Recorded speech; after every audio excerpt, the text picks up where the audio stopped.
everyone, Dr. Krista Shook here with you, and I am a chiropractor at Front Street Health and Wellness Group. Dr. Kinneavy is also a chiropractor, and a lot of you know us and are patients of ours, and you know that we're always talking about posture and alignment, and some of you may not get the full comprehension of what we're saying in the office from time to time. So we want to make this quick video to really walk through head to toe what good posture looks like. And the reason we wanted to share this with you all is because we see this in about 90% of our chiropractic patients, abnormal posture causing a lot of low back pain, upper back pain, neck pain. In the video, Dr. Beth is going to talk about even shoulder impingement and nerve pain coming from the neck. So these are things we see all the time, and we thought that we could take some time to walk you through what a good postural alignment looks like. So remember, we're here to serve you, so come in for your maintenance chiropractic care and let us help you. I hope you enjoy this video. Okay, so posture begins with the feet when you're standing. And so it's really important that your weight is evenly distributed on all of your feet. So there's a tripod of your foot. This point, and in the center of the heel is a tripod. And that triangle should be have equal weight on it. So just rock back and forth, front and back, side to side, and be sure that it feels like you actually are evenly distributed. Sometimes you're going to need to pull your weight down in your big toe a little bit. Sometimes you're going to need to lift up a little bit. From here, we're looking at Dr. Krista's feet. So she has pronation on both of her feet. And this is actually the root or a sign of poor posture. And so you can see the pronation. I'm going to try to do this by looking at how her Achilles bow a little bit inward. That's the pronation of her feet. Her arches are falling in. So Krista can fix her pronation. An easy way to do this is if you just lift all 10 toes, keeping your balls of your feet on the ground, that will lift.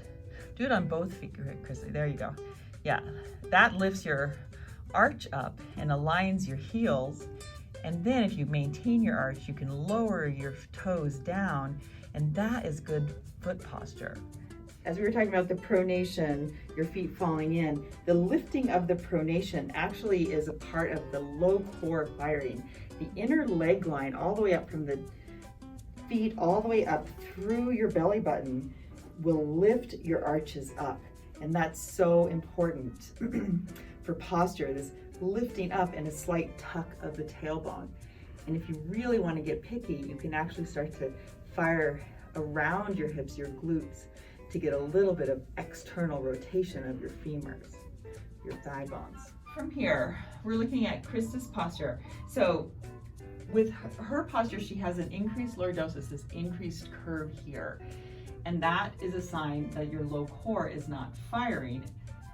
And so if she lifts her arches like we talked about earlier and pulls up through her inner leg line and slightly tucks her tailbone, then that's going to pull away some of that lordosis. We do maintain a lordosis here. That is a normal posture. So tuck your spine way too far, Krista, and show me tuck your tailbone way too far under to show poor posture also the other direction. Yeah. So too far, that is not normal either.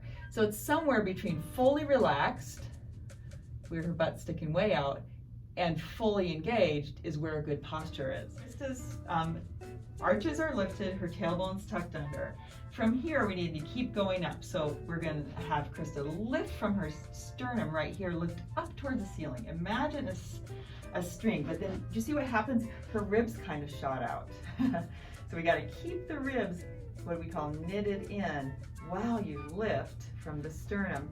And to complicate matters, draw her shoulder blades down and back. So not pulling backwards, too far backwards behind her spine, but maintaining so that the rib knit will really keep her lined up on top, shoulders on top of her hips. The next bit, we lift from the crown of your head. So lift up from the crown without lifting your chin, so keep your chin tucked.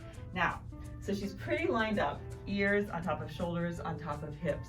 on top of ankles, which you can't see from this shot. But what she also is doing is being very rigid. And so what we want to do is stay lifted, keep your height here, and relax everything down just a bit. So we have tone, but not clenching of our musculature. So posture, we use our muscles all the time, but we don't clench them.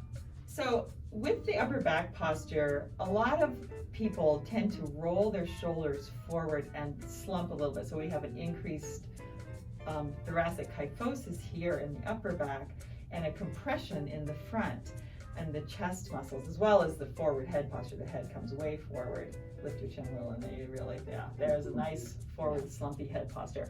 So what a posture like this does is it compresses the nerves here. So the nerves come out of the neck and through the shoulders, and it compresses. And so a lot of times people are going to have numbness and tingling in their hands, and it's really because their shoulders are forward. So we can correct that by lifting up and open through that. And another thing that really that forward shoulder posture causes is rotator cuff problems. If your shoulder rolls forward, then your ball of your shoulder doesn't sit in the socket properly, and it starts to grind and hit the socket. By rolling your shoulders up and back, you put the ball of the shoulder in the socket, and then you can move your arm without causing any grinding of that ball and socket. Thanks for watching, you guys. Hopefully this has helped you a little bit with your posture and you can run through some of these steps.